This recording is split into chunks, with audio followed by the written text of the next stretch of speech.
Question number 6 आपकी class 9 NCERT का क्या कह रहा है?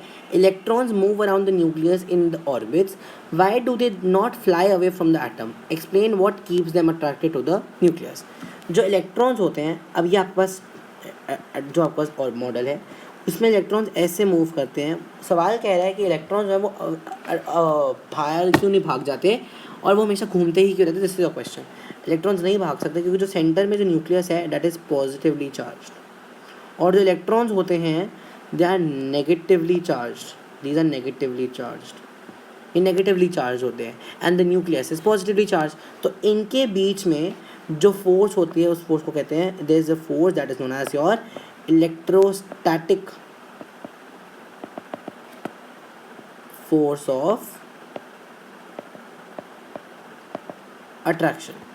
इलेक्ट्रॉन्स आर, इसके कारण जो है इलेक्ट्रॉन्स हैं वो न्यूक्लियस के अराउंड बहुत ज़्यादा टाइटली होल्ड करे जाते हैं। और बोहर के मॉडल में हमें ये भी पता चलता है, एक आप लाइन और डाल सकते हैं कि इन बोहर मॉडल इलेक्ट्रॉन जो है वो फिक्स ऑर्बिट्स में मूव करते हैं एंड वो एनर्जी लूज नहीं करते, and that is the reason that they do not fall or fly off. तो आप पहला पॉइंट लिखेंगे कि इलेक्ट्रॉन्स जो हैं that are negatively charge and जो न्यूक्लियस है that is positively charged. First, second point, third point आप लिख लेंगे कि इनके बीच में between electrons and the nucleus there exists an electrostatic force of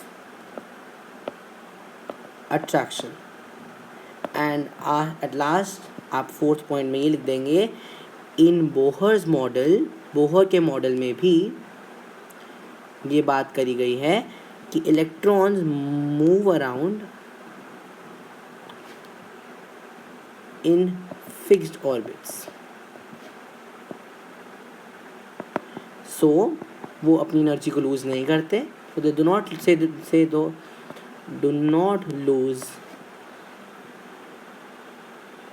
energy and do not fall or fly off. So this is your points for your answer number 6. चलिए देखते हैं आंसर नंबर 7.